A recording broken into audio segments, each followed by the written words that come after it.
All right, hello and welcome to another episode of All Things Real Estate. As always, I am your host, Kyle Seyboth with Century 21 Real Estate here located in Seekonk, Massachusetts. Unlike any other episode, today we have a special guest. We have special guests with us today. And we brought three special guests, three folks that are agents that are in my brokerage. They actually work out of the office that we just opened in Providence. And without further ado, I will introduce them. Young lady, what's your name? Jenny Clement. Jenny Clement, awesome. Sir? Joshua DeBrossard. Josh DeBrossard. And Jeffrey Infante. And Jeffrey Infante. And guys, the reason why we're doing this episode with four people is because we are, as an organization, really trying to make a push towards the Hispanic community. I think there's a huge lack of knowledge. I think there's a huge lack of education and a huge lack of training with a really big population that's starting to purchase, whether it's single family, multifamily, investment properties, and condos. They're a big population and they're a big portion of the buyers that we see in the market. So what we decided as we brainstormed and kind of put this thing together was we need to hit that market hard. Absolutely. And these three professionals do a really good job marketing to the Hispanic community and looking to grow an education basis that we think that community needs. So just some quick questions I want to go through with them as we continue on with the episode. But real quick, I'll start with Josh. Josh, what are your thoughts on population-wise here locally in Rhode Island? Do you see a growing population of Hispanic buyers and sellers, or do you think that's going to kind of slow down? Because the last 10 years, I know it's pretty much been up and to the right. Right. No, I definitely see a growth in who's buying and selling today. A lot of the Spanish community is stepping up to the plate and they want to invest, they want to own property, they want to build property. I have people buying lots to build. That's amazing in the Spanish community. You know, so it's like coming from being a first generation myself here in the U.S., it's something I'm proud of personally. And I'm looking forward to helping that community grow and serving them and making sure that we as a team and as a brokerage meet every need and every want that they want. Perfect. I think that's huge. And I think one thing with that that's kind of surprising me is I don't see many, the way I look at it from being in the field all the time, I see a lot of Spanish buyers in that multifamily, like buying that multifamily as the first property. Mm-hmm. I haven't seen it trickle into the lot, so that's a good kind of tangent that I didn't realize. Mm-hmm. I didn't realize you were seeing more and more buyers starting to build. Now, are they building for spec house or are they building to live in them? Building and live in it. Oh, beautiful. Yes. So they're buying the land and then going to build their dream home or building something that they want to live in that property, which is awesome. As far as Jenny, as far as you go, you work with buyers and sellers. What do you do? So my main focus is buyers, first-time buyers. Okay. Yeah. So you focus on first-time buyers. So I built my entire business on first-time buyers. And why do I think that's important? And I'd like to hear from you. What do you like the most about first-time buyers?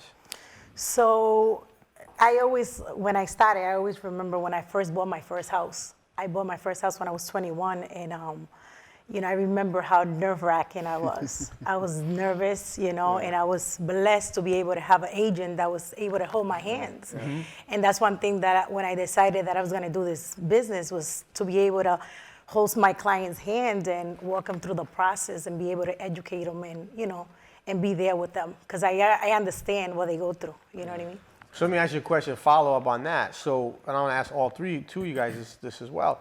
Do you remember your agent? I do. You do? I do. I remember, and that's one thing that I'm like, I want to make sure my clients always remember me. That's why I asked that. So you remember your agent. Your first house, do you remember your agent? I was the agent on my first house. So you do. So you did a fantastic job. So that's awesome. Great. So awesome. So you do remember your agent. And Mr. Infante, how about you? Yeah, same here. You were the agent of your first No, I wasn't. No, I remember my agent, and he's still active today. Still active in the game? We've done some business before too. It's funny how we cross paths. So it's funny, and I think we can all relate. Besides you, I know I got in the game because of my agent. Yeah. Good or bad, I saw things and I said, pump the brakes. There's something here that I think I can do. Mm-hmm.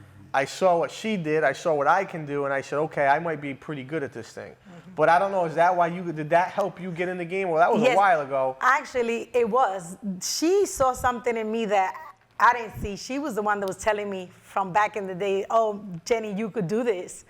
And I was like, whatever. But yeah, she was the one that influenced me to get in the game. How about you? No, so with me it was just the experience that I had with my realtor, and he did such a great job, you know, and I just felt like I can do the same, you know, and until today, I mean, we still talk. Like I could say his name out, I don't know if I should say it, but he's still good people, you know what I mean? But so let's talk about that. So I want to ask you guys all this question. Give me 3 things if I'm a buyer. Give me 3 things that as a buyer I should look for in a good agent. 3 things that you think are important from a buyer's perspective that a good agent has. And I'll start with you. I'll say honesty. Honesty, yep. That's 1. You need 2 more. Oh, I mean, you have integrity. Uh-huh. And motivated. I mean, you want an agent that's motivated. I mean, you got to in this market, I'd say. You just hit what I was going to say. So honesty, number 1. If you guys listening can't trust your agent, find a new agent. Integrity, if that agent doesn't have integrity to put your best interest first, get a new agent. Number 3, the most important, in my opinion, in this market right now is, what'd you say the third one? Motivation. Motivation. And why I forgot it, because I was so focused on, you need to be aggressive. If the agent is not aggressive in this market and doesn't get on top of it, you will lose the house. Absolutely. You won't even get in the house. That's how crazy this market is. If your agent isn't aggressive and motivated, you will not have the opportunity to see the property that you want. And if your agent's doing this part-time or they're doing, you know, other things and they've got a million other things going on, you're going to see a disconnect between the ability for you to be successful in real estate. Right. So 3 things. All right, so 3 things. Make sure they're different answers because I do believe in integrity, but I'm going to give you 3 different answers. Definitely an agent who understands their fiduciary responsibilities to their clients. Make sure that they're organized. That way they keep on top of everything and also pay attention to their clients. Yeah. And then the 3rd thing would be responsiveness, you know, and one that can set up a kind of a 4th, set up expectations so that this way both the client and myself, we know what to expect moving forward. We know how the process will happen and move along, and there's no miscommunication, and it keeps open lines of communication between us. Yeah, I think the one or 2 I'd highlight from you that I think are important is responsiveness. Here's the thing, right? So if you, and I'm gonna ask you, what do you guys think? If a buyer texts or calls or emails you, how fast should you get back to that buyer? What's like the time frame you think is reasonable? I try to get back like within an hour. Immediately, right? At least by an hour. Mine's like 2 minutes. I was going to say the same thing. Like legit, the good agents, they're getting back to you in 2 minutes. Right. Now, granted, if you're busy, you're in an appointment, whatever, that's a different story. I come out of an appointment, I got 110 texts, it's different. It's hard to get back to everyone in 2 minutes. But if I'm on my phone, 2 minutes. Yep. Now, I wouldn't even say minutes, 2 seconds. Thing comes in response.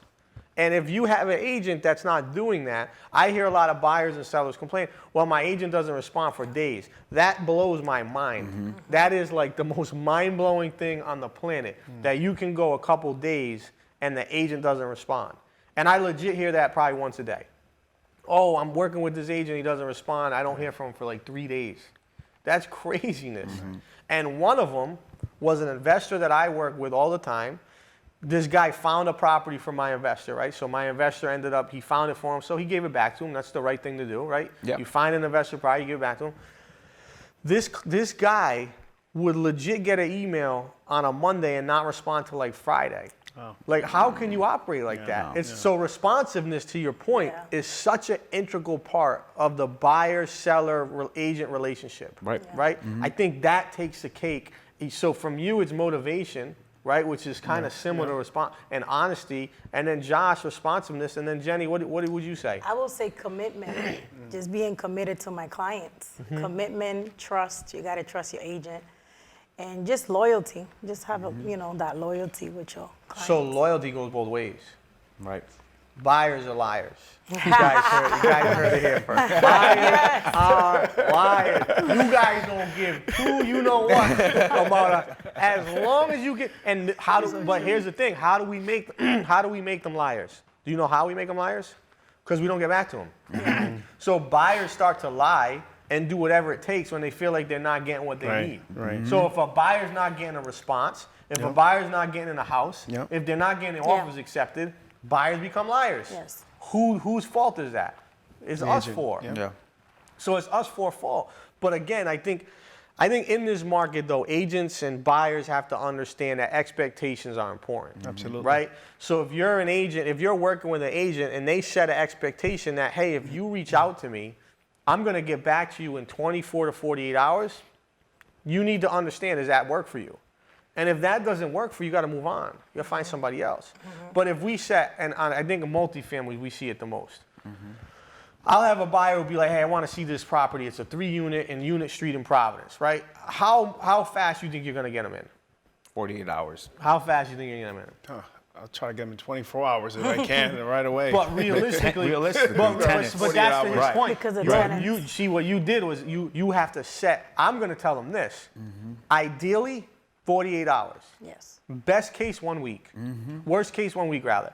Reason being is Well, I got COVID situation. you got tenants, you got owners you got to comply, you got people scheduled, you may not have the keys, you have COVID, you have all these different things that are going on. And if the buyer hits us up and they think they can get in that day and we push them out 5 days, the buyer now starts to think, like, what's up with that? My friend is using agent ABC, and they're getting in house. Now they're looking at single families that are vacant. Of course you're getting in houses that fast. I mean, the market is just, you got to understand the market and understand the marketplace. So I have 3 different people from 3 different walks of life. What do you think, I'll ask 3 different questions. What do you think the rest of the year looks like? Like the rest of 2020, it's been a tough year. And how was the beginning of your year? So how was it from the beginning of the year, today's almost end of October, how were your first 10 months, and what do you think the next 2 look like? Well, the first 10 months, were very aggressive until COVID hit, and things So just the kind first of 2 months. Well, the first 2 months, that's I how would say, mine was yeah. too. So the first 2 months was gangbusters. It was just like back to back, back to back. Then it shifted a little bit. Yeah. And then now I see it just ramp up like dramatically, like the last few months. And again, we got 3 things that are going right now. We have COVID, low interest rate, and low inventory, and a whole bunch of buyers. Right. Right? So all that right now is causing a big, Glut. right. So you got a ton of buyers, you got no inventory, and you got COVID. So we And got, low interest rate. And low rate. So we got 3 obstacles with 1 positive that should be like the low interest rate should be a huge positive, but it actually screws things up because now you got more buyers. Right. So you got all these people that can buy, but we got nothing to sell them. Right. So you would say your synopsis there is first 2 months of the year, gangbusters, 4 months in the middle, kind of weird, 4 months, so that's 6, 4 months at it's the end ramped up. have been pretty solid. Yes. And you think the rest of the year will kind of follow through? I think so. I think it's going to be very, very strong. I think us as agents, as professionals, we need to align ourselves with building relationship with sellers so that we can continue to provide these supply and demand that, that we're low on, but just to cater to, our buyers, right? So I think things are looking good from my perspective. And I think it's all a mindset as well, because we could say, "Oh, the market is bad," and it'll be bad. You could say it's good, and it's good, right? It's just how you position yourself mind-wise.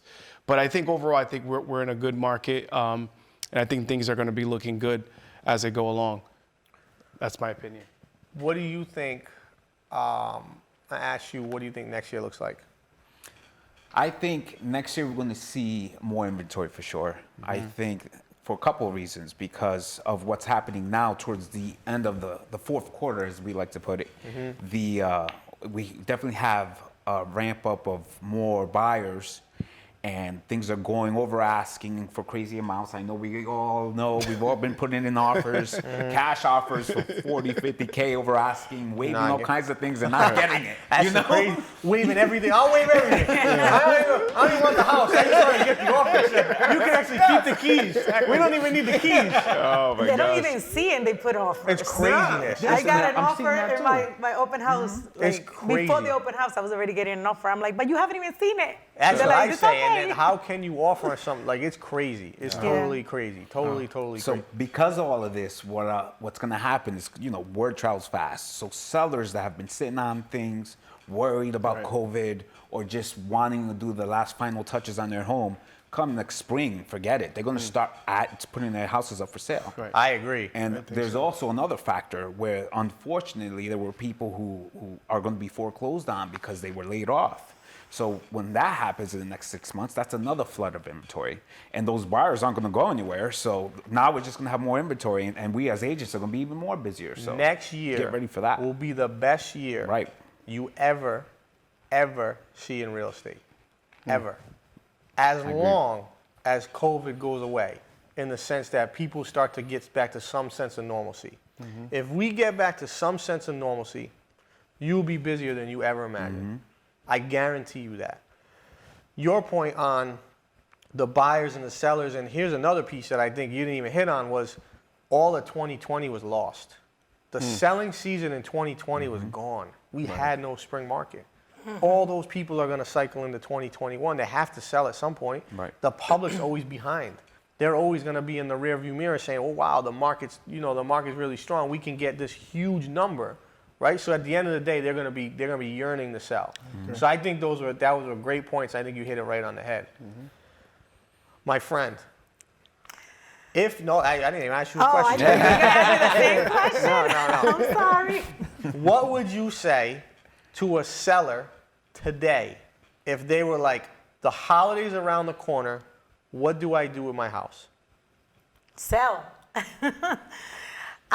Well, the market's crazy, so this is the best time to sell right now. If you want to let's take advantage of, people, like the low inventory, people are crazy looking for houses, so make sure they sell now. I think you hit it with the first word. Sell. Sell. Sell it. Sell. I just met with a lady last week. She got a 2-family in Cranston. Okay. I met with the people. It was a husband and wife. They bought it a year ago for $190. And these are real numbers. You'll see it on the market. They paid $190 for the house, 2-family, side by side. Those are like unheard of, right? Side by side, Laurel Hill area. So I meet with them and I'm kind of feeling them out, and I'm like, these guys are gonna want a ton of money because they renovated one side. This is really nice. So I'm like, what do you guys think it's worth? What do you think they said? 2-family, 2-bed per unit, side by side, pretty nice. Well, but 200? usually say something crazy like 200? 300? No, they usually say something 200? crazy like, I want 370 or Yeah. 275. Wow. I said, if I list this for Wow. 275, I'll have a line from the front door to the Providence Mall with people looking at this house. I wish all my sellers were like And that. he was like, we'll take 3. I'm like, no, we're going above 3 too. Like, they just had no clue. So think about their one example of how many people really are out of touch with the market. Dude. Yeah. This guy was willing to take 275. I legit, and you can, side by side, I would have had 400 people at that I agree. show. Oh, I agree. definitely. All day long. Would have been agree. a showing for 7 hours. I agree. Just lined up. Yeah. Wow. So we settled on 325, which I still think he's going to blow out of 325. Absolutely. But it's just like, how many of those people do we expect next year? I think that number's big. I think you're going to see people like that, but then you're going to see the other side, which are people that want like 500. Yeah, I heard it's high. I want 500. Yeah. Like, what are you talking about? 500 for this? So I see that now. I start to see that a little more and more. People that are like just crazy with their numbers. Right. But I think at the end of the day, that's where us as professionals have to come in and kind of educate them on the values. Absolutely.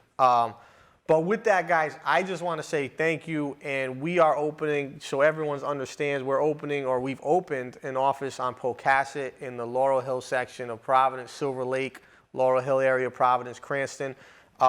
just opened. Signage will be up in less than a couple weeks, but brand new office. We've got these three folks in there and a bunch of other people in there ready to help, and just looking to do a lot of things with the community. So thank you guys for coming out. Thank you for having Any us. parting words, anything you want to say besides sell? So guys, we enjoy. Again, that was another episode of All Things Real Estate. Everyone have a wonderful week, wonderful month, and wonderful year.